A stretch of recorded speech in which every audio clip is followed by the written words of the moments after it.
Good evening, ladies and gentlemen. And I'd like to welcome you. It's the world's famous NoGratuity. All right, fellas, we are back with another one. Yes, sir. Yes, sir. What's the deal? What's the deal? What's the deal? We talking Wu today. Talking Wu. Raekwon, only built for Cuban Linx. Yes, sir. Classic album. Classic album. Absolutely. It's crazy. You know what I mean? Hitting year 30 since that album released, man. Crazy, crazy. Yeah, can you believe it? 30 years ago, Cuban Linx. Hating ourselves here, man. Woo! Yeah. 30 years, man. Oh, my God. 1995 RCA Records, man. Well, actually, it was Loud, but, you know, Loud RCA. Yeah, right. RCA was the parent company. You know what I'm saying? You know, that's a good segue because, you know, obviously all of the record companies now are kind of consolidated between like three. You know what I'm saying? So everything kind of sounds the same. But back then, you had so many different labels. You know what I'm saying? And there was so much individuality and originality at this stage in the game. You know what I mean? So I kind of miss those days. But here we are. So we're going to take a deep dive into Only Built for Cuban Linx by the homie Raekwon. You know what I'm saying? Should we just go down the list or you want to start with something specific? So actually what I was thinking, man, let's give them a real quick overview of that, right? For those people who may not have listened to the album or may not know the album, it was released in 95, starring Raekwon, co-starring Ghostface Killah. The album sold 1.1 million albums, 1.1 million sales. So it was certified platinum after it's released. And again, it was released 30 years ago. So let's jump into it. Like you said, Kev, if you want to go in, you want to cue it up? Let's start with Knuckleheadz then. Y'all nod your head if you can hear the joint when I play it. All right. So, y'all hear that? Yeah, place it. All right, cool. I'm good, bro. Yep. So what was crazy about that song itself was there was a very, very simple melody. There was a filtered bass. So basically whatever sample was the undertone was just, you know, was just the low end that RZA used as the bass. You know what I'm saying? And it was really, really simple, but effective. You know what I mean? It was crazy. Sometimes, you know, like the saying goes, like less is more, and you know, it, like particularly for that record, it was the jump off record for the album, and just to paint it like a real quick picture for, you know, because we're pretty much a frame of reference of when this album first came out. What people gotta remember is like the lead up to this album was like the whole summer.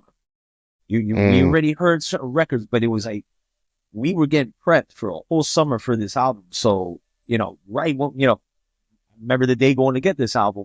And mind you, I believe it's August, like the actual anniversary date. But that lead song, to KNS's point, it being really simple, like it catches you right away. And it kind of sets the tone for where the album, you know, perfect intro. Ends up going. Right. It was like the perfect intro beat for the song to set it off. And to your point, right, it was so simple. It was a simple bass line, right? It was a typical RZA grimy sample, RZA, you know, with the little piano. It's kind of like chopped up real crazy, not perfect, you know, but just perfect enough in that RZA way. And like these dudes just jumped on here and just murdered it, dude. And I don't know if people really recognize it, but you listen to all the little sound effects in the back, the gunshots, the car chase. It's like a movie. You know, when I first heard it, it felt like I was watching a movie with these two guys, you know, so it just got me excited for whatever else was coming. So I love this intro. It's one of my favorite intro songs to an album ever. There's like a few, but this is one of the classic ones. Yeah, I have no skips on this album. None. You know what I'm saying? I agre. So let's go check out Knowledge God, because I got a lot to say about this one. Let's get money. We gonna listen to the whole song? Nah, we gotta hear the hook though. Yeah. You had to get to that hook. Yeah, I was gonna say the hook was crazy. You could have just skipped right to it, bro. I mean, the verse was crazy too. You know what I'm saying? Yeah. Colombians be on that bullshit, like you said. You know what I'm saying? But nah, what was crazy about this one, those strings was just so eerie. You know what I'm saying? And then when the strings came out and the verse came in and he had that sound going, it was very sinister. You know what I'm saying? It's almost like you said, like a movie, like you're listening to this and you're just envisioning like you about to get robbed. Somebody's about to get juked right now. You know what I'm saying? It was like, this is what was special about the music of this time, right? It's like you could just put this thing on, close your eyes, and you'll have a whole movie scene playing out. You know what I'm saying? Like it puts you there. You know what I mean? And really quick to your point too. I mean, this is during the time when people didn't want to sound like the next person, and it you know, particularly with RZA, this is like prime RZA right here. And when from the Wu album to the Meth album to the ODB album that we get here, we were all anticipating Ray, but it's also too like we wanted to hear what RZA was giving Ray on this album. And again, by song two, you're already hearing, you know, again, like a prime RZA. We're saying a prime RZA, you know, years later, but during this time, man, like, you know, RZA was that dude, man. He was that dude. And this is a clear example. And for me, it was the same, right? I was like, man, this beat is epic. When I listened to it, I felt like I was watching like a Godfather or some like Scorsese flick or something. It was just like, I hadn't heard anything like that before at that time. You know what I mean? It just sounded so different.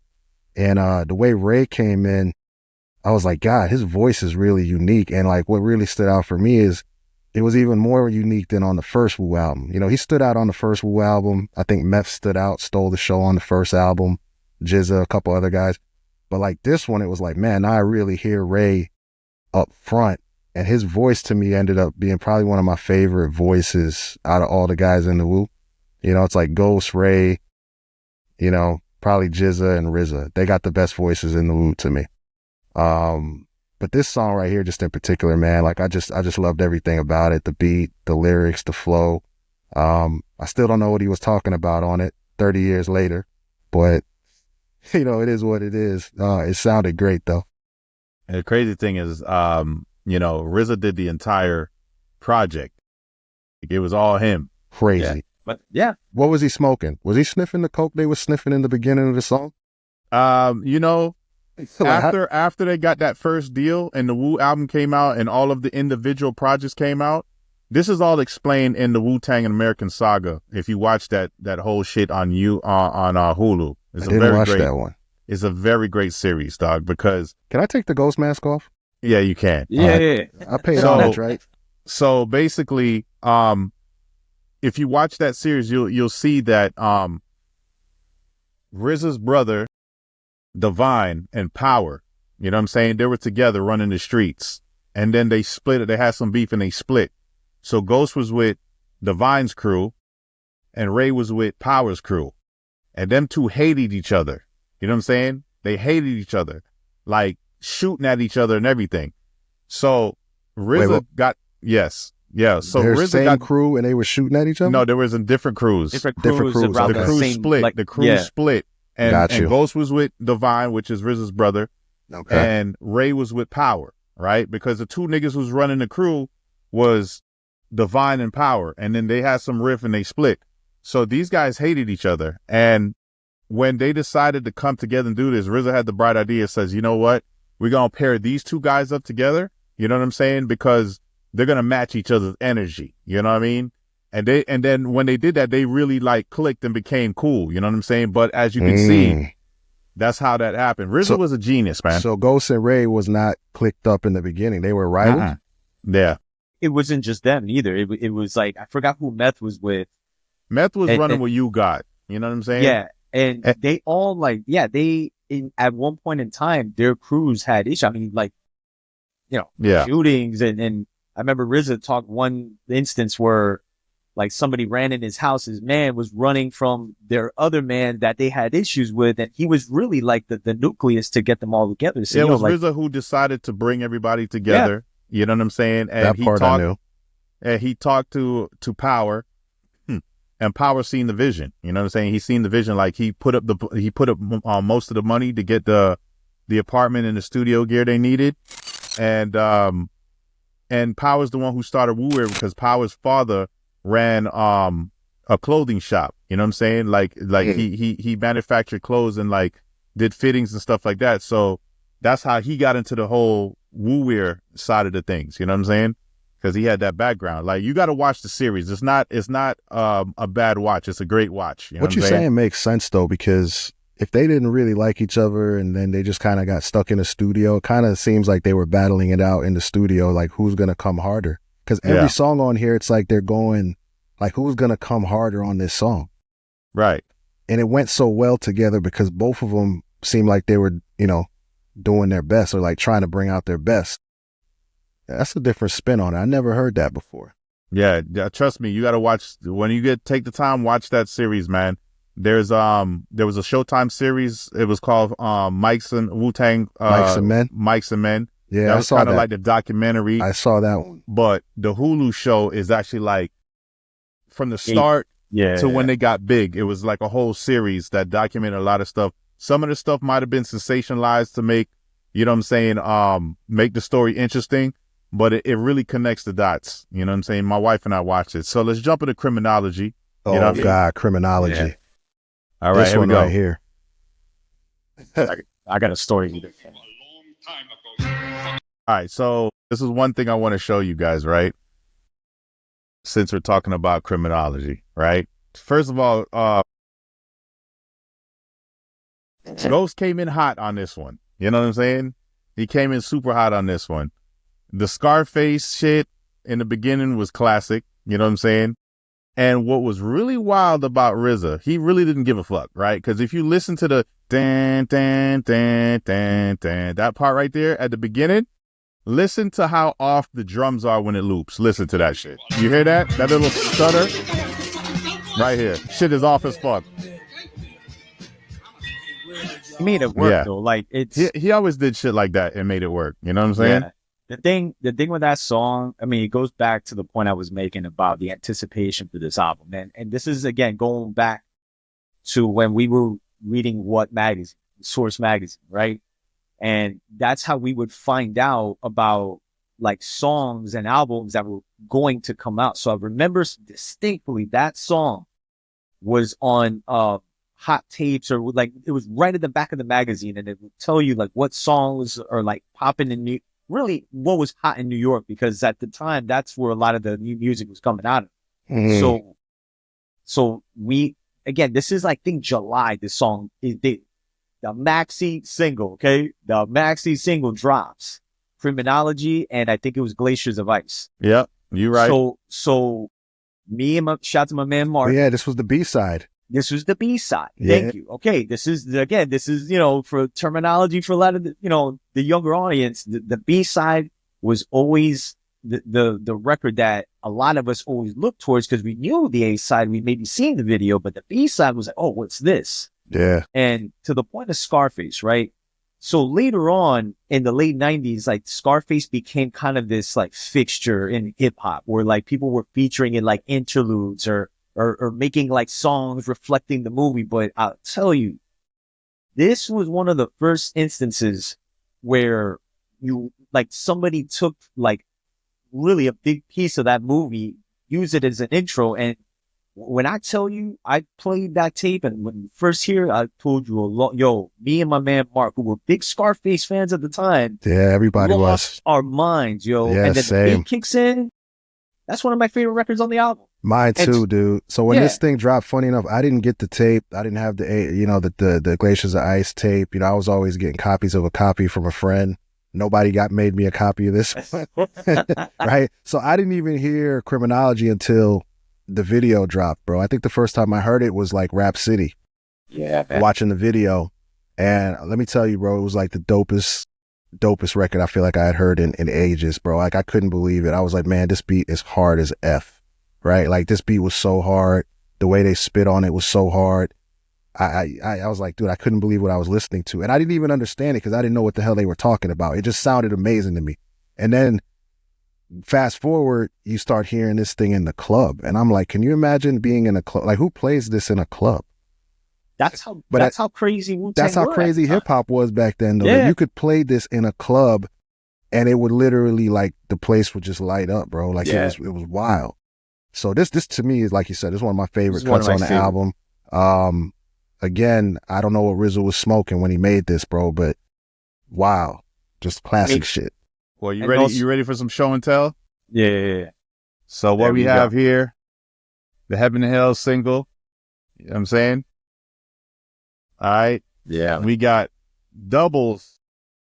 There we go. Of the Criminology. There we go. I believe the Glaciers of Ice. I remember you playing this at a party, Kev. Yep. I remember you playing that record way back in the day. And let me see. We got Ice Cream with Incarcerated Scarfaces. We'll get to that in a sec. Yeah. You know what I'm saying? And then we got the Only Built for Cuban Linx. Nice. And funny enough, what does that say? Property of WKPX. Shout to Mr. Farley. Yeah, buddy. Yeah. Yo, before we go to the next record, you brought up a point about Ghostface. I mean, I really feel this album was essentially like a teaser trailer for what Iron Man ended up becoming. Yeah. And who knew, right? Like, I didn't know really Ghost was this nice coming off of the first Wu album. It wasn't until this album I really realized how dope Ghostface and Raekwon were. Like, I knew they were nice from the first album, you know, end of the 36, but I had no idea what was in store. After I heard this, I was like, I don't think I listened to 36 Chambers for like a year.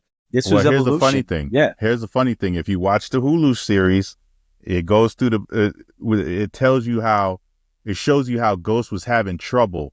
He just couldn't get it together with his writing. You know what I'm saying? He was having a hard time. Yeah. Okay, that makes sense because, he wasn't this nice on the first album, bro. Yeah. Like, he was going through some shit. You know what I'm saying? Yeah. You know, he has, like, handicapped brothers. You know what I'm saying? Like, they shot up his mom's crib. You know what I'm saying? Like, welfare, all types of wild shit was going on. He was in the streets. He was going through some stuff. You know what I mean? And just one quick point before we jump to the next one. I also think not having to share the mic with 9 other people was smart. Like, he kept the Wu appearances to a minimum. RZA did on this album. You know, he really just let Ghost and Ray shine. And I think, to their credit, that's kind of what set up the, you know, the Iron Man, right? And then the consecutive albums for these guys. Like, but this one was like the tee off, right? Like, this set it off for them. All right, what we got next, Kenneth? All right. Incarcerated Scarfaces. Another one. Man, we could just jump right into it. I think Ray's coming in. You know why. Yeah, and you don't have to play every one, Kev. I just wanted to go through every song. Black Trump. Let me tell you something about this beat right here, right? Drum loop was crazy. The keys are sitting back, way back in the mix. You know what I'm saying? Oh, yeah, way back in there. Tucked way right back under in the the vocals. mix. Yeah. You know what I'm saying? I can't say that. The hook was crazy, right? The hook was crazy. He doubled on the hook. You know what I'm saying? There was a lot of different things going on in this song here. You know what I'm saying? And wow. The drums, though, I'm glad you pointed that out, because that's one thing I noticed. Was the drums, I mean, what made the drums pop is that he tucked that sample so low. Because if you think about it, the drums is like the loudest thing on here. Yeah. In the car, the clubs, everywhere you go, the drums is just like it. Like, that's the definitive thing of this song is these fucking drums. Pardon my French. Here's the thing. If you notice, there's a lot of songs on here that don't have a bass line, or if they do have a bass line, it's like one note here and there, or it's just an 808 stacked on the drums. Yeah, a lot of space in the mix. So when he doesn't do that is when those drums is really carrying the rhythm and they're knocking. You know what I'm saying? Smart. Yeah. He's smart. This is to me, like I said before, man, this is like RZA almost, I feel like, around his peak. You know, absolutely. Like, I'm just thinking, we haven't even covered everything, but I already have some of these songs in my head, and it's just like, yeah, it was all downhill from here for him. No, don't say that. Don't say that. Well, Jizza, yeah, you got to give Jizza. The Liquid Swords album was crazy. Yeah, Liquid Swords is one, but I'm saying, like, Tikal, you know, that was I don't have a problem with Tikal. Tikal was a dope album. That was before this one, no? No. No. Yeah, it was. It was. Tikal, Return to 36 to ODB, and this is number 3. Yeah. So when did the Jizza come out? After this? After this. Yes, the same summer. And then Iron Man after that. Same summer this came out. So GZA was like he killed it. I Was- think Iron Man was like, it wasn't as good as this or even GZA. Was GZA 95 or 96? GZA was 95. I gotta go through the GZA was timeline. 95, fam. But I think Iron Man was as good as this. It's just that You think so? As the Cuban thing Linx? is, Eh. because here's the thing: Ghostface I don't know. loves the soul samples. I like You see what I'm saying? Clientele better than Iron Man. Iron Man was pretty dope. No. I was like, to his point, I do agree with that. I've had that debate with Supreme Clientele and Iron. Yeah. Supreme Like- Clientele is a classic, but Iron Man was dope. But it was dope. different. It was different because, the dude Ghost, he really likes them old 70s soul songs. You know what I'm saying? And that's what he chose to go in the direction of that album, in my opinion. You know what I'm saying? Yeah, I just don't know With if it the Al stands Green, up to this one, though. Yeah, Yeah, he's got classics on there. Yeah. But for sure. We got to review that one at some point. Yeah, of course, for sure. of course, Yeah. of course. But yeah, All right, you want to Hold jump on. into Rainy Days? actually, yeah, let's jump into Rainy Days, man. Another. All right, because we got to go into Guillotine because Yeah, just do a the quick- most ridiculous thing I've heard on here was that Inspector Deck verse on Guillotine. You know what I'm saying? And then the GZA verse, it was crazy. Here we go, Rainy Days. Rainy days, I sit back and count ways on how to get rich, son. Show and prove, ask my bitch. To the late nights, build with my hair lights. I guess we'll get a little piece of Ray real quick. You got to play that intro. The way he came on to this verse, bro, or came in on this verse, Yeah. classic. So let me just say something about this song real quick, man. And Ray, this is why I say Ray got one of the best voices in the Wu. And RZA is smart with the way they mixed it, dropping them out right there. This guy reminds me, or let me say West Side Gun reminds me of Raekwon in the sense that they both got these unique voices. They're not the best lyricists, but everything they say sounds super impactful. You get what I'm saying? Like when you listen to that way he came in on that Rainy Days, he didn't even really say much, but it sounded so hard, like the way he said it. You get what I'm Right. saying? Right. Yeah, the thing too, again, when we speak on RZA, like one of the things, and you hear it in this album too, it's just the way he sets the samples up. Like the intro will come in, it's one sample, and then right when it hits the one, it's like another movie. Like when you talk about movies, like another movie opens, and you're like, whoa.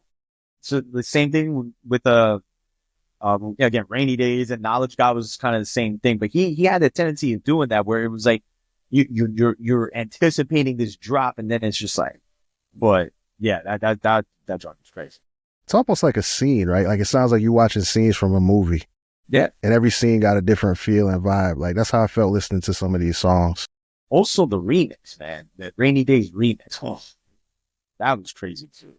Let me tell you something. I keep defaulting to that Hulu show, right? But what happened was RZA apartment got flooded, right? I heard about that. They took money that they made from the first album, and he went and got this mansion, like in New Jersey in the suburbs, away from everything. It had the whole clan there, built a studio there and everything. He had the whole clan there, and that's when he started pumping out all of the music for the individual projects, right? And like the dude quit drinking, smoking. He wouldn't even he would just live in the studio. His hair was all crazy, wearing the same clothes. He lost his relationship because of that, because he was just so dedicated to cranking out this music, man. And when you have that type of freedom, right? Where you already got the crib, the fridge is stacked with food, the light bills is paid. All you got to do is worry about this music. It really shows. You know what I'm saying? It really shows he was because he dialed locked in. Yeah, he was locked dialed in all the way. Like, he dude, locked in. what do It you was think about crazy. this song though? This beat in particular. Okay, this beat here, the eeriness of it again. You know what I'm saying? Right? It goes with the whole rain in the background, Rainy Days. It just like, you know what I'm saying? It sounds like there's a criminal act about to happen when you're trying to get home from work, but it's pouring rain and you go into your car trying to hurry up and somebody comes behind you with a shank like, yo, give it up fast. You know what I'm saying? Yeah, very moody. This beat Yeah. was very moody, man. That's what I wrote down. I was making notes about this. I said it was dark, it was moody, and Ghost killed it again. Also, the hook was classic, right? You can't forget this hook. Yeah. You know? Yeah. And it's crazy because some of these songs have hooks and some have no hooks. Such as the song we're about to get into right now. Great point. Such as the song we're about to get into right now. I love the Wu-Tang Kung Fu samples. You know what I mean? The special technique is shadow boxing. Yo, the way Inspector Deck comes in. Jesus Christ, bro. Oh my God. I'm gonna surprise you on this one. GZA was crazy too, but this right here, yeah. Poisonous paragraph, smash your phonograph in half and be the Inspector Deck on the warpath. The way Ghost just jumped in, like he just handed him the baton. I feel like if we're watching a movie and we got a different scenes, there's always like that character that comes in and steals the scene. Yeah. Right? Who you think steals the scene? I felt like Ghost was stealing the scenes in a lot of this movie right here. But on this album, on this song, I think GZA quietly stole this one. GZA's the genius, bro. I'm sorry. I feel GZA quietly stole. I feel like we have to play the whole shit. That's what I'm saying. We got to get to it. We have to play the whole thing because you got to hear. We can't not hear Ray because this is his album. And then you would forget though on this song, you would have forgot it was his album. But here you go. Let's go. The other three stole it. He does have a standout moment on this one, KNS, and you know what I'm talking about too. Now listen to what he's about to say right here. Right here. Pause that. This brother said, "My clan done ran from Japan to Atlanta with stamina." Yeah, I always. And he left it. I was like, bro, you didn't want to go back and fix that? Nah, he just left it raw. They were working on tape. Was that what it was? It was because it was tape. There's no Pro Tools back then. There was no punching in, no punching out. No, you could punch it on the tape, but it was a cut and splice type of situation with the tape, dog. Yeah, like you had to like roll the tape, and then you know what I'm saying. You put a little mark, and then you actually cut it with a razor. Cut the next spot with a razor. Oh, nah, forget that. We leaving and it. Tape and like actually like it's crazy how they had to do that. Okay, I get it now. Yeah, we leaving that, bro. Stamina. Engineers, engineers was engineers back then. You know what I'm saying? Yeah, yeah. Okay, we gotta hear GZA. Yeah, run it. Phoenix, how we move like wolf sheets close. Microchips and software, underground and off air.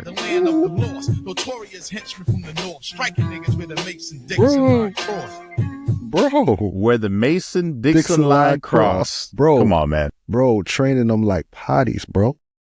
Hey, let me tell you something. Microchips and software. Underground and off air. I got some footage from the 3 Chambers tour, which was at Revolution Live down here in Fort Lauderdale. And it was GZA doing Liquid Swordz, Raekwon doing Only Built for Cuban Linx, and Ghostface doing Iron Man, right?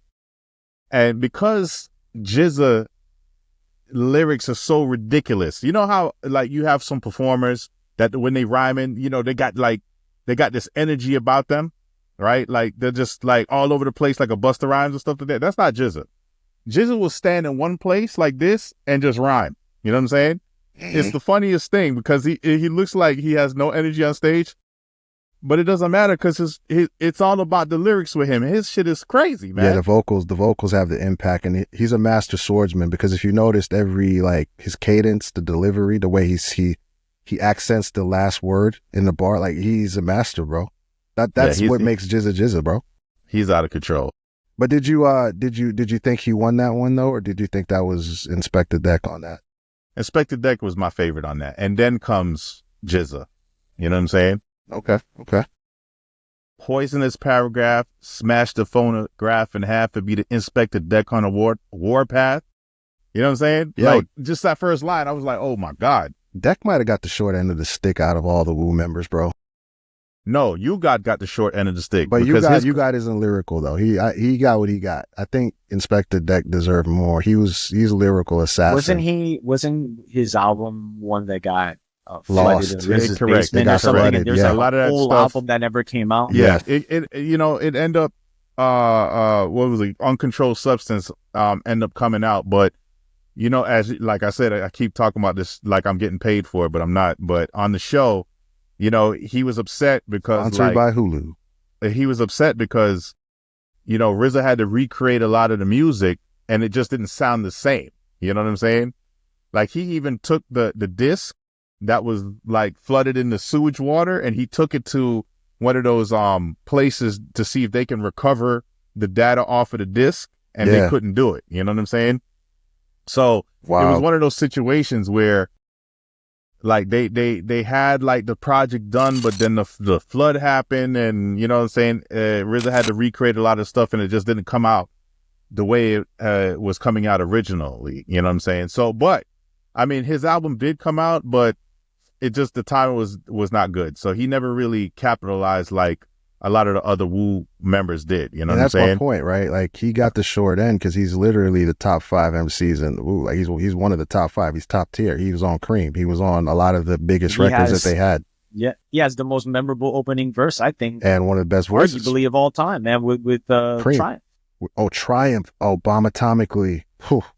Dude. That's what I'm saying. Like, you say that, yeah, like you already know what we're talking about. Yeah, he deserved a little bit more. I wish his album. It's unfortunate, would have done better. But and if you notice on this song here, Guillotine, no hook, no bass line. Doesn't need it, bro. I know. I'm just saying, like, RZA was not conforming to any type of structure. He just did whatever he wanted, and it worked. You know what I'm saying? I Which think was the beauty of it. That's kind of like in a lot of ways a part of their sound. It was that, you know, it wasn't pop. It didn't sound polished. It's like it was, what's the term, like perfect imperfection. That's I like think the it best was way to put it. What's his name? I think it was Ralph McDaniel said when he got the tape for the first Wu-Tang video, I don't remember which one it was. I think it was Wu-Tang and Nothing to Fuck With. But RZA had the time code, the time code at the bottom of the video, and Ralph McDaniel was like, "Yo, you want to take that out?" He was like, "Nah, just leave it and just play it the way it is. Just keep it raw." You know what I'm saying? That's RZA, man. It's classic. Speaking of another classic, did you think they could have outdone the first one? You know, this was such a totally different vibe, and it was fire. You know what I'm saying? That's what I'm saying. Like, you almost want them both. Can't it be as simple as a classic? But like even the remix, you're like, dude, I gotta have the remix too. Yeah. Let's go into it. I'm hit. One of my favorite intros. It's like I'm watching a movie. A minute and 30 intro before you get into the song. I was good with it. My hand like a royal flush. Yo, Al Tariq, formerly Fashion of the Beatnuts, used that little verse right there. Crime pays in mad ways. Crime pays in mad ways. And had a whole song, and that was the hook. Crime pays in mad ways was dope. What was crazy was on the hook when he says, "Dedicated to babies who came feet first." You know, a breech baby is what they call that. You know what I'm saying? That's a serious like. Sometimes the parents die off of that. Exactly. Or the mother dies. I mean. Yeah, it's crazy. It's wild. These guys are on a different level. Dude, what were they smoking? Angel dust. Yeah, it had to be, bro. They were doing a lot of dust, man. They tell you that they was doing a lot of dust. You know what I'm saying? Coke, dust, bro. You can't just write that. You know what I'm saying? See, and the thing with this video, like we spoke about before we got on, you know, we talk about the music, but even with Ray, like he had like a cultural impact on the fashion side of it, because this video, he's wearing what's become a coveted piece for all, you know, the Ralph Lauren heads, and he's wearing the Snow Beach pullover, which over the years became a sought after piece because of Raekwon wearing it in that video. And I think it was in 2006, Just Blaze, who's a really big polo head too, came on stage with it on, and that kind of, you know, if anything, reintroduced it to the modern day, you know, audience, and, you know, seeing the you know, because again, like with the music, fashion was a big part of, you know, whether it be Wu or really the 90s. And that video in particular was that, you know, that pullover piece became, I mean, this thing goes for like thousands of dollars. Yeah, I agree. They had a lot of influence. Big time. Yeah, the influence, to your point, man, like even on the cover of the album, right? I don't know what he's got on, but it was nobody dressed like that back then. And then with the polos and the hill figure and the Wallies, right? We skipped over the Wally intro's coming up. We haven't gotten to it yet. I, as a young man, did not know what Wallies were. I gotta admit it. Didn't know My what pops Wally. had Wallies. I had no idea what they were before Ghostface. I'll just be honest. But after that intro, I was like, yo, I got to find out where these Wallies are. Well, here the thing is, you know where what I'm do you saying? get Wallies at? You know, I Jamaicans wanted didn't some say Wallies. Wallies. They just said Clarks. So you might have heard Clarks, but didn't know they was the same thing. No, I You know never. what I'm I didn't saying? even know what Clarks were, bro. I Yeah. was that My pops lame. was rocking Clarks. I got 2 pairs of Clarks, right? I should have broke them out for this episode. You know what I'm You got saying? the yellow and the blue, the cream. What you? Nah, I just got Shout- the one tone color. You know what I'm saying? I Shout out to our can't. man Scripps who had the Wallabies. He was, that was just never my, you know, everybody has their style and everything, but I can never, I wasn't able to rock them, but Scripps was able, he had like a few. The Yeah, blue, them shits yellow are ones he had. comfortable. Gummy soul niggas is like what Yeah. Ghostface says. You know what I'm saying? Yeah. But Bobby, like, you know, Wallabies is a sand boot. That's for walking in sand. That's what it's made for. oh, I didn't know that. The Yeah. rubber gum soles. Uh-huh. Yo, The gummy Bobby, soles. but the fashion, to your point, I feel like did these guys, Ghost and Ray, set off the whole fashion thing with the Wu wear, or was that before this that they had No, the it Wu was wear? around this time. That's And I when they started Wu remember wear. It was one store. It was in Staten Island. And I remember, I remember hearing like people that went to New York that went to go look for the store. And you're in your head, you're thinking like, man, it's the Wu-Tang. It should be like this big store, but it was like a hole, you know, the hole in the wall in Staten Island. And they had, you know, the t-shirts and what have you. But I mean, people forget about that, man. When we talk off air about like branding, right? And Wu-Tang, early on, man, they understood it. Be it RZA, whoever was like running, he understood branding. Like the t-shirt KNS is wearing right now. That's branding. Yeah, The logo and then the clothes. I always know wanted what? a real Wu-Tang shirt, but I had like the knockoff, like swap shop Wu-Tang shirt. You know, like Yo. the screen printed joint from someone's back room. You know what's dope? Since you mentioned the branding, I thought it was very clever how they've used the Wu-Tang logo for so many other artists. They use it for Meth. You know what I'm Yeah. saying? They just flipped it upside down. Right. They turned it into the G for Jizza. You know what I'm saying? Like there's a bunch of different variations depending on the artist. You know what I'm saying? They were ahead of their time in that department, man. I mean, they were, you know, because Yeah, you're right. Who You really think had a market- brand? Nobody had a they- logo. yeah. Well, I guess Right, Run DMC, but Run DMC's was I mean, to be fair, they like his like That was as time recognizable. is going on. the that Adidas. My absolutely- Adidas and Run DMC was very. yeah, for sure. All I know is I've met a lot of my favorite producers, but I've never met RZA, and I would love to meet Man, that me guy too. because Me too. I just need to absorb some of his energy because the stuff that he came up with Yeah, and had it going for such a long period of time, and then transition into movies and doing scores for movies, but now in movies, I'm Yeah. like, come on, man. I'd love to pick his brain. Just 30 minutes of coffee with that dude, man. Man, You that know, dude's a man. like, what were you KNS, on when you did this? Do you know what he was using at this time? He make was using a beats? combination Cocaine. of the. He had the ASR 10, Okay. SP 1200, Yeah. and then he started getting with the MPC. I don't know if it was a 60, 62, or 3000, but and then later on down the line, he started messing with the Roland MV The 8000. MV808 or 8,000, I think it was. Yeah. You know, he messes with a lot of different things. You know what I mean? Yeah. Like he's The ASR whatever he makes can get. yeah, I remember. Whatever he can get. No, actually, I'm sorry, not the ASR. Let me retract that before they kill me on the internet. The EPS 16, Okay. right? Okay. And okay. then he might have started messing with the ASR after. You know what I'm saying? But yeah, so he uses a few different tools in the arsenal. You know what I'm saying?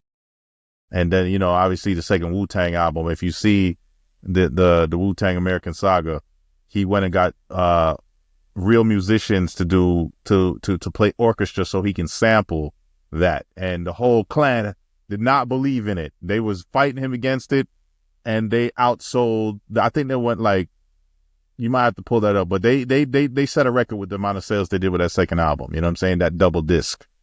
All right, so Back to the Ray, though.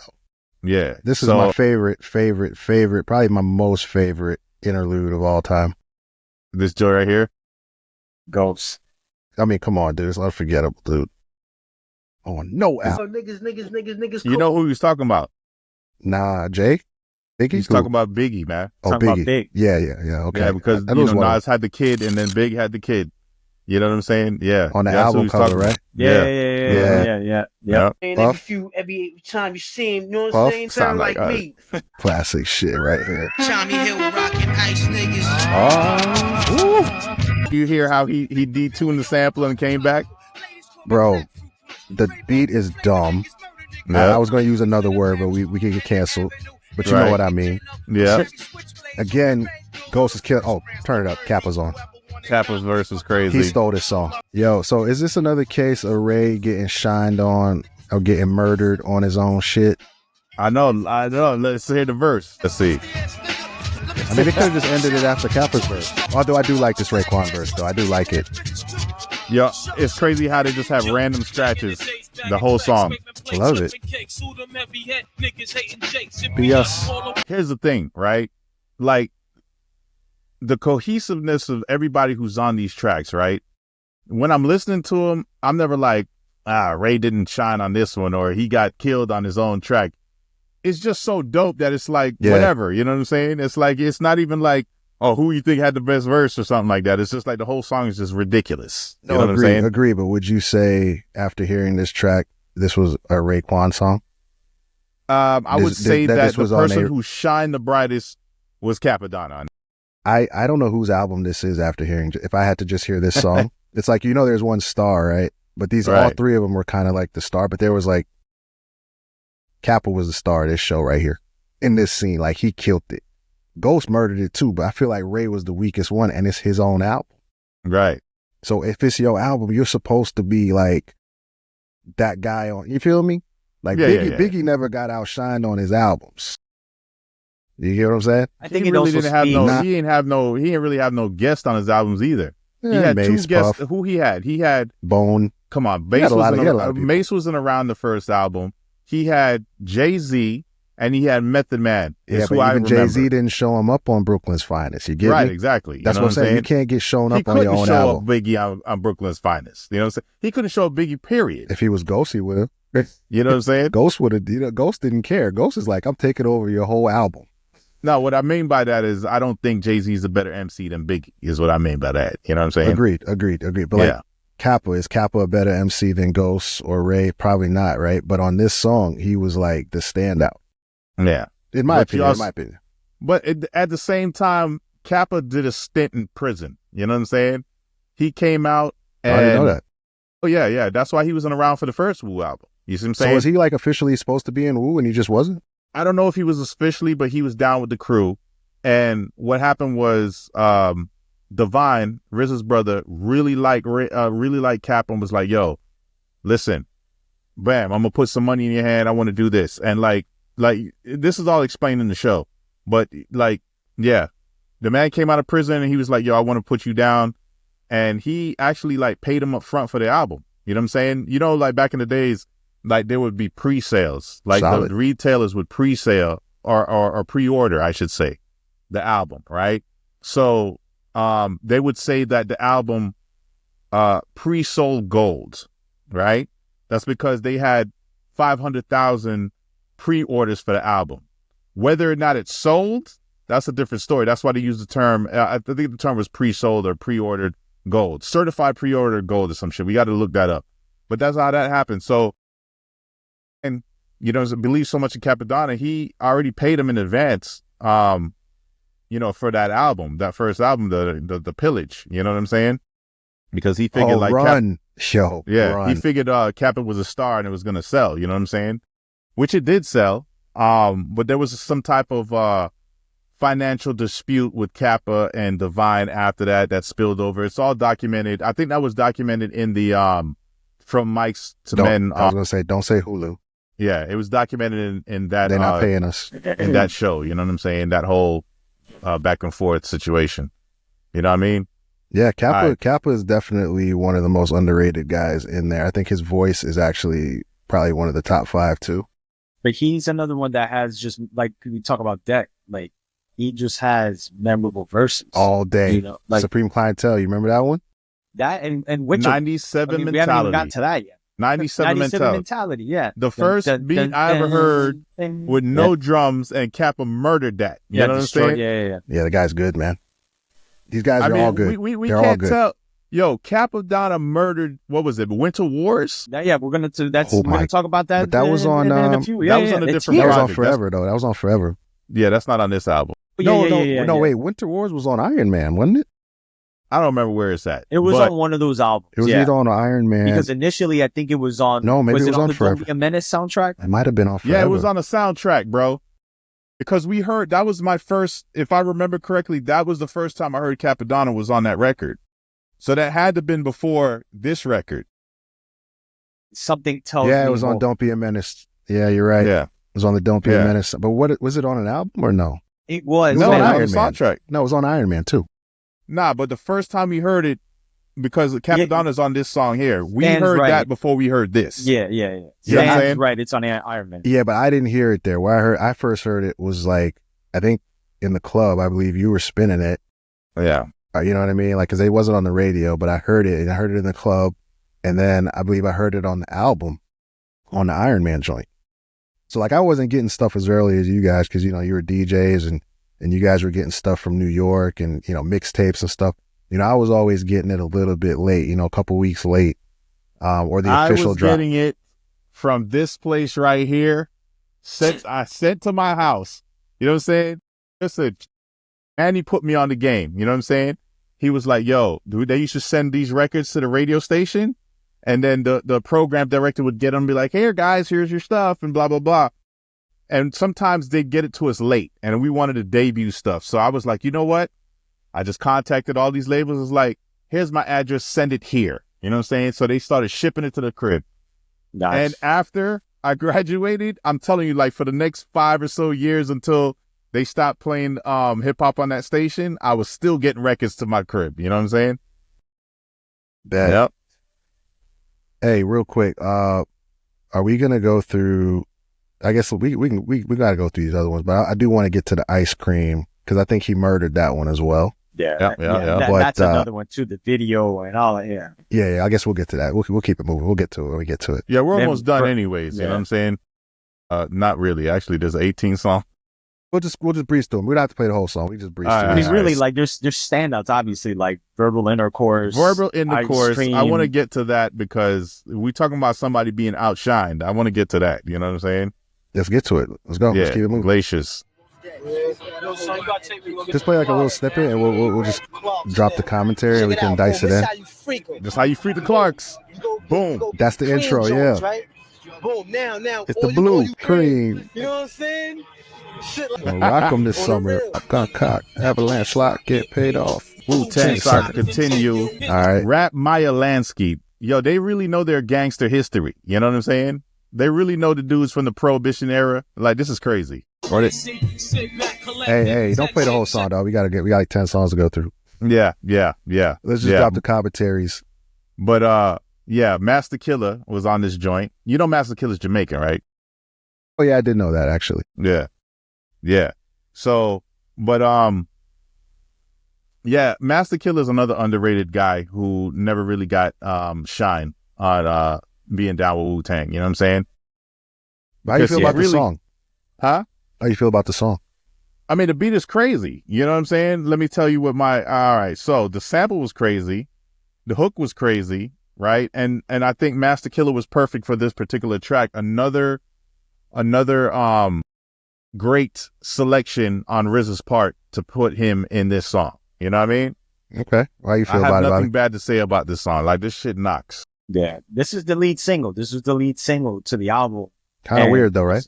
This was the first. Yeah. I mean, it was. I remember seeing the video for the first time, and then at that point, we knew there was a Raekwon album coming out, but when the video dropped, it was like, oh, okay, you know, you anticipated, and then you know, back to like going to pick up the maxi single when it first came out. We don't know about Criminology yet, and that's on the B side, but this set off, you know, the anticipation for the album that whole summer. Absolutely. I feel like with this one, the beat got me. You know, it wasn't necessarily anything they were saying. I just remember this beat just being incredibly dope. I feel like Ghost, again, like I keep saying it, he stole the show on this one too, man. Everybody knows that line, you know, my seeds grow with his seeds, marry his seeds. That's how we keep Wu-Tang money all up in the family. Like, that's just a classic bar. that I think just made this song, bro. Like, it's a classic just off of that. Right. All right, let's go to the next joint, because this one right here, first of all, when we heard this beat, I remember the time when this beat came out. Let me just play the joint now again to the commentary.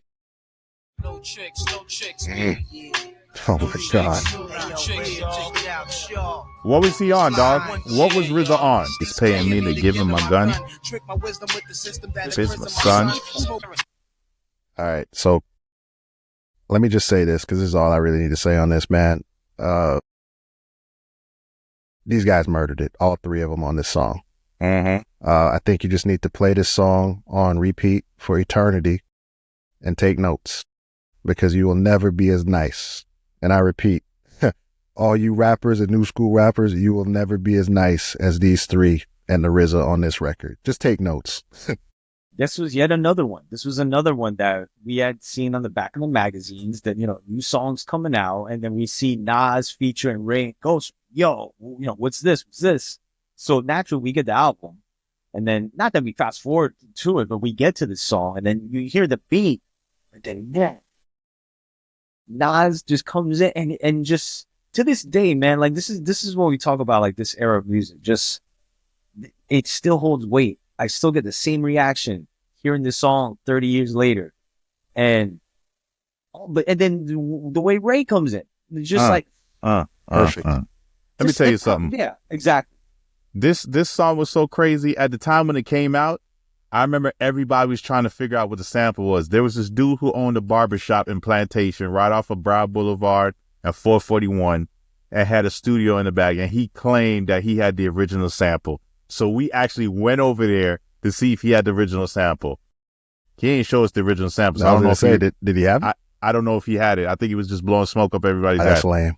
But you gotta look up the interview of Raekwon explaining how this song came together, because Nas went through a few different verses and Ray was like, nah, try another one, and then he spit this verse, and Ray was like, that's the one, and oh my God, that verse, oh my God, I listen, sick. I just don't have any words for that, bro. It was so ridiculous. So when I first heard it, KNS, bro, like I was listening to this album. I remember playing the whole thing straight through. I had never heard the song before. Didn't know what to expect. I didn't think the album could get any better than it already was. And then I get to this song and I'm just like, oh my God, what am I listening to right now? Nas just gave the best verse of his life at the time. Ray came in after him and made me forget Nas's verse. I don't know if it's the best verse of his time, because New York State of Mind verse was crazy. No, you know look, he had a classic album, but I'm just saying, like, as far as like Nas was popping in these streets, you know what I mean? At the time, he was popping, and you couldn't get enough of Nas at the time. And then he comes with this verse, and as far as his features go, this was like the best feature he had, like up until this point on anybody's stuff. And it was just like, dude, Nas just murdered it on this guy's album. And then like Ray comes in and murders it, and then Ghost murders it. Dude, I think I probably repeat this song maybe 3-4 times that day, listening to his album. Like, I still, like 30 years later, and I still be playing this in the car. You know what I'm saying? Me too. Loud. Me too. It still holds weight. You know and again, it goes back to RZA at the time, man. Like, it was just, again, the sample choices, the way he was flipping everything. And then, at that time, I mean, let's remember, Nas is already coming off of Illmatic, and it's like he's also same thing leading into like a new album, but he was still being featured here and there. But this is an all-time classic feature record, period. Yeah. Verbal Intercourse, man, and just even the title was hard. Right. It's like, what the heck? Verbal Intercourse? It's a perfect explanation. Yeah, dude, it was wild. Perfect description. Yeah. All right. Let's move on. Next. Yeah. Some money, the subject to go crazy, you know? RZA I think that was the from best. the movie The Map. Yeah. That, but no He picks the best clips, man. Uncivilized. All right, you want to jump to the commentary? Let's do it. We want to set it off. I'm going to let you set it off, because I didn't have much to say about this one or Spot Rusherz, but go ahead. So the one thing I'll say about this Wisdom Body is this beat reminds me of, or more of like a precursor to the Bobby Digital RZA, right? Those type of sounds and like that, like off key, you know, doom, doom, doom, you know, kind of like the stuff he was doing with Grave Diggers. Like it was that side of RZA. So it didn't, to me, really fit in with the rest of the beats on this album, but it fit in because it was like after hearing what you heard before, this was like a nice change up for me. And letting Ghost rock on this one by himself, I thought it was a great move. I think it fit in with the album, man. It still has the same grittiness and rawness to it. You know what I'm saying? But the tempo, minimalistic. Yeah, but can it be also simple? Tempo was mad slow. The remix, you know what I'm saying? But this one just got a different vibe. Like this one was just so like, I don't give a F. Like boom, boom, boom, boom. You know, it was just like it was definitely a Wu chamber. Don't get me wrong. It sounded Wu. I'm saying it wasn't like the typical crimey, you know, thematic, theatrical type beats we just heard on these other joints, right? This was just straight up grimy, is what I'm saying. You know, it wasn't as theatric as the other ones, but it was just grimy. Yeah. All right, let's move on. You got something, Bobby Love? No, I agree. Both of y'all kind of got points out. All right, let's move on to Spot Rusherz real quick. This one was kind of back to the theatrics. And I ain't telling. Them niggas ran in the spot for selling. Word up, pushed up, man got pushed up. Seen him at a rap show, acting like back at gold glasses gold, shining like a real chill. What y'all think about that one? Well, again, you kind of made a point with Wisdom Body, where it's like it falls right in line with the album, and also too, again, we're going through the albums. I think where the songs were placed perfect. Yeah, because it's like it's waves, but it's all in the same wavelength of, you know, the sonics of the album. So like Spot Rusherz, I put like right there with Wisdom Body, where it's like it's a good segue to what we're about to get these next few records, which you know obviously everybody see the impact of those following ones. But yeah, it was dope. Again, it was dope. I love this record. Like I said, I love every record on here. I think RZA was smart for putting those two records back to back, Wisdom Body and Spot, because he let them kind of breathe on their own a little bit, right, and rock on their own, and then they give you different flavors, right? Like Ghost got on his Ghostini, you know, talking about the chicks and whatnot. Then Ray was still on that crime stuff, that crime life, right?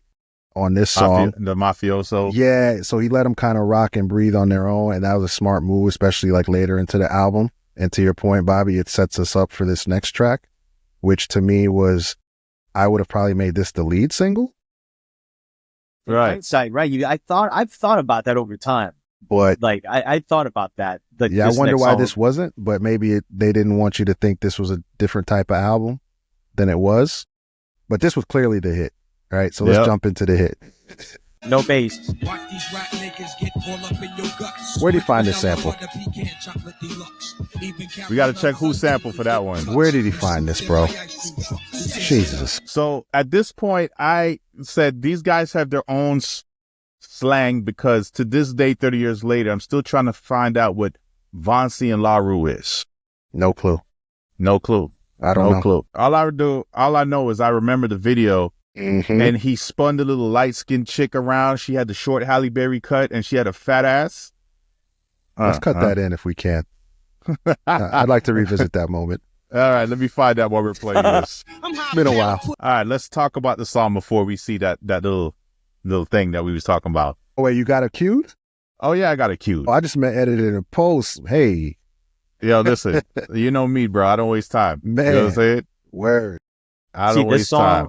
This song, to me, I think it's crazy because the Wu-Tang in general, they didn't make club records. If that, you know, you're quintessential, even for the 90s, you know, there's club records in the 90s. This song, I remember being played in the clubs. And when I tell you, people were losing their minds when this came on. Even to this day, man, when you first hear that, dun, dun, dun, like, yo, everybody, like, and I was at a venue not too long ago where that song came on and people just lost their minds, man. But I mean, and I guess KNS is gonna, you know, segue into the thing with the video again. The ladies love this one. Yeah. First of all, the hook was amazing. Smart. You know my wife on here too, because Meth was pretty much absent from the album. He's rocking out the Ice Cube truck. Yeah. You know what I'm saying? No, RZA knew he had one here, and I don't know if Meth was on the hook originally. You know, only they know. But like, That was smart of him to put Meth on the hook on this. It goes back to the point. I feel like this song, again, hindsight's 2020, but you really think about like if they put this out as a single, maybe not the first single, but then again, it was the second single, I think, right? Like it was one of the singles, but it was Glaciers, Incarcerated, and then this. And then this. Okay, that makes sense. To this day, man, my wife, like, she knows the whole song. Like, she loves this record, but a lot of it there was also 2 in the video. And listen, for us young dudes at the time, let's be honest, this was a video of eye candy. Yeah, for sure. So you know, you had the Butter Pecan Rican shirt. I'm glad you mentioned that, because my wife's birthday is coming up, which is Valentine's Day is her birthday. And so she don't know this is one of the gifts she's getting. You know what I'm saying? Oh, yo, you need to send me that. You know what I mean? I got the shit's on order right now. You know what I'm saying? In pink. Yeah. Oh, I need that. I need to get that. I need to get that. Yes, sir. So check it out. Here you go. There we go. There it is right there. Yeah, man. Yo, you know what I love about that video, man? It's just that era and how the Wu did their things. It wasn't like flashy. Yeah, it was the anti-puff. It was the anti-bad boy. The shiny suit era. No, there was no models, like paid models. It's like, yo, they literally went. It was a real chick. Rounded was up a some real shit. girl. Bro, they just pulled the van up and it was like, yo, get in. Yo, shooting the video. We're doing the video today. With this shirt on. You know, that's what I love. I love those type of videos. Just like, you know, I digress, right? But like the juvenile high video. Yeah, I love those too. Cash they Money. Was just in the backyard of the hood. You know what I'm saying? Yeah. Before they got blingy. Yeah. Yeah. Before the Hot Boys started blinging everything out. Yeah. Like that was what was really interesting about that time, was those type of just, you know, blue collar type of videos. You know what I'm saying? Everybody could relate to that. You know That's what hip hop should be though. I mean, I'm not saying you can't do the other stuff. They took it to another level, but I think Wu kept it very street, kept it very, like you said, very blue collar, man. Like anybody could relate, especially if you was young growing up in the hood or young growing up listening to hip hop. You didn't feel like you had to have, you know, a Lambo to be down. Nah, you just needed to, you know, maybe some Timbs, some Nikes, you know what I'm saying? Some baggy jeans, some bars, camos, you know what I'm saying? A dope, you know, Echo shirt, you know what I'm saying? Which wasn't too expensive, and a fitted cap, bro. And of course your Walkman with some tapes, dog. That was it. That's not, you just had, everybody had the tapes, dog. You know what I mean? Come on now. All right, let's move on. We got 3 more joints. All right, let's close it out. So this next one, yeah. Stop. I just realized this is a remix. Yeah, for real. Hey yo, man, don't you gotta stop it. Let it run. Let it run. Poster. Yeah, let it run. I was gonna say we could just drop it out when we edit. But what you just said? Meth was. I was gonna say Meth is underrated too, man. I wish he would go back to this old Meth. You know, now I feel like he's trying to show everyone that he has bars and getting away from the style. I think he just needs to go back to the stylistic Meth. Listen, I don't have a problem with anything Method Man does. You know what I'm saying? To be quite honest, you know what I mean? He's always been talented, but he just never had a classic. You know what I'm saying? Oh, RZA came in crazy on this one too. Why are you turning the music up? No one's gonna hear it. Stones. You know, RZA had to come in and kill shit one time. You know what I mean? I just realized it was his first appearance on the album. Yep. I just realized that. They probably pushed him to do it too. They were like, dog, you got to drop a verse. You know what I'm saying? He's probably just all focused on the music. And they're like, yo, we can't do this without the Abbott. You got to drop a verse. You know what I'm saying? He dropped a verse. All right. That shit was crazy. That was crazy. All right, let's move on to Heaven and Hell. You know what I mean? Love this beat. Yeah. Just want to say that out the gate. Mm-hmm. Yep. I don't even need the raps. I could just listen to this beat all day. Where's the joint? You know, they had a video for this too. Yep. Same the fourth. What I like about this record is they got 3 things going on, right? They're trading bars, right? And then when they're not trading bars, the other one is finishing the bar for the other one, right? And then the third thing that they're doing is that certain parts of the song, they stack in the lyrics together. You know what I'm saying? It was yeah. it was like Creative these recording, guys man. were just really just doing some really experimental things, Yeah. and it just worked out. Like Steve Rifkin, thank you for signing these guys because boy, man, history was made. Yeah. With Yeah. Wu-Tang Clan. You know what I'm saying? This was another song that was on the soundtrack. This was on the soundtrack to Fresh. Yeah, I remember Fresh. Thank you for bringing that up. This and is that why they got the video? Maybe because of the soundtrack? Yeah. Yeah, exactly. That was a great movie too, by the way. A lot of underrated classic. Forgotten about. Yeah, for sure. Man, What the little Puerto Rican kid used to say all the time? I bust stupid fresh moves, kid. Bust student. We got to start bringing back some of these old movies into the fold too. We're talking about those, but I think for this though, it's the beat for me that does it. I like everything else, obviously the trading bars and everything, but the beat to me, that soulful sample, not too much. This doesn't even really sound like a RZA joint. It's the most un-RZA-esque song on here. I mean, RZA got a lot of different chambers. You know what I'm saying? Agreed. But I would not. This doesn't necessarily even have to be a Wu chamber. This could have been on a Mobb Deep or a Nas album. This sounds like something that would have been on Ghost's album. You know what I mean? Could have been on Ghost's album.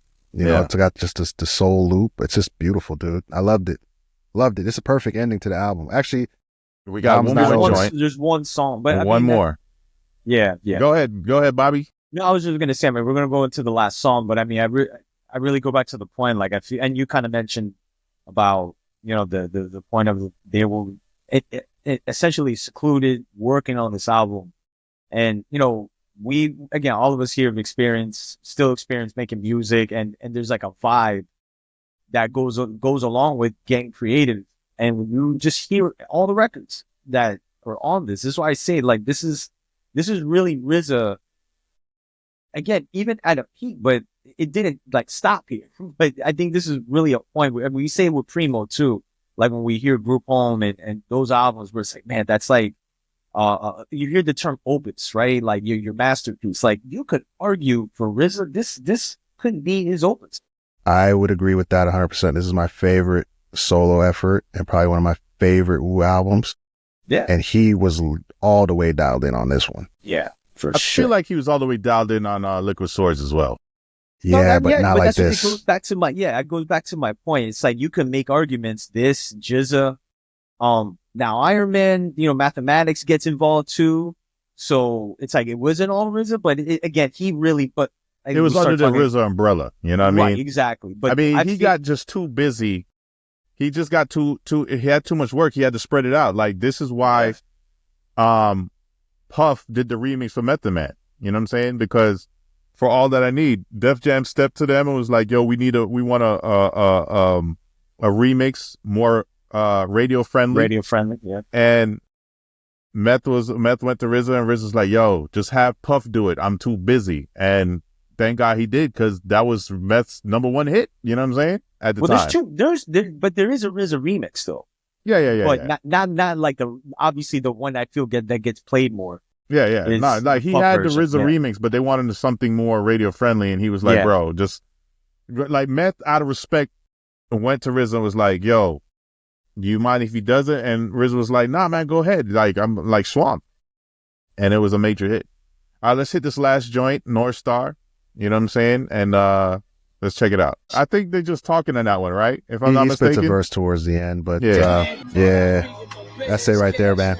Then they talk the rest of it out. My only gripe, if I was gonna ever say, Papa Wu on that one. I don't know who that was, but if I was gonna ever make a gripe about this album, which all these years later, I don't think I will. But at the time, I felt this could have been left off. I think they could have just ended it with Heaven and Hell. Right. All these years later, I'm still happy it's here now. But I remember at the time I was like, this one could have been left off. Right. You know?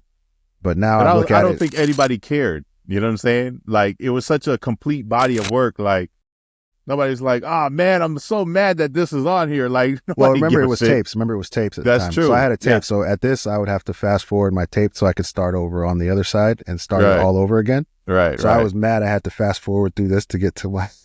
But most of the time I would just let it rock. The 90s struggles. But now CDs and everything, it made it a lot easier.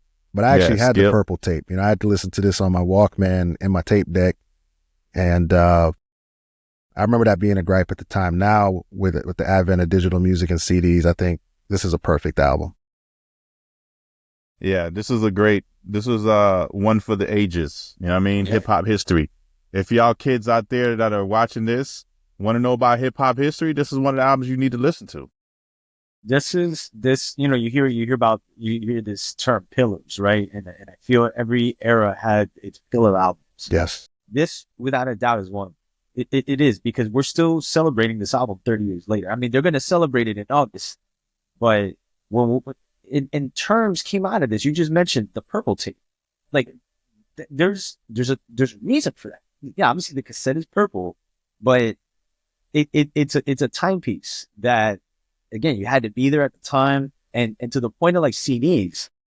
Now for me, I wasn't somebody that had a CD player in my car. Again, when we start driving, I had a cassette player. But back then, they would put songs on the tapes that sometimes weren't on the CD. Right, it was the maxi singles and joint. Yeah. Yeah. Well, no, the albums. I'm talking about the albums. There's songs that ended up on tapes. Like, it was written, had a Silent Murder. Yeah, because they had that wasn't on the CD. Because they had to lengthen out the tape, so when you flip it, you don't have to fast forward through a bunch of nonsense to get to the other side. So to your point, they had to kind of put a little bit of filler in there. Yeah. So, but this album, I mean, I guess to give like a broad review, I mean, this is one of these out. I mean, for starters, when we look collectively at all the Wu-Tang albums that came out, I want to say like from Meth to up until like the second Wu album, right? I mean, you could argue there's maybe 3 classics out of that. This, to me, is one of them. And then if you want to argue which one's on top, be my guest. But I mean, I feel this album, like I said, is a pillar in not only 90s hip hop, but I think in hip hop in general. When we think about classic albums, this almost always gets brought up. This is required listening. Absolutely. Yeah, this was a great album, man. I'm glad we did this. I think we need to definitely do some more of these just to, celebrate some of the classics of yesteryear. We got another Wu banger this year. We got Jizza. So I think we definitely need to do that. For folks who are listening, make sure you tune in and you definitely subscribe if you're watching. If you like and the hit content. the bell notification. Oh, that's very important. Hit the bell. Rock the bell, right?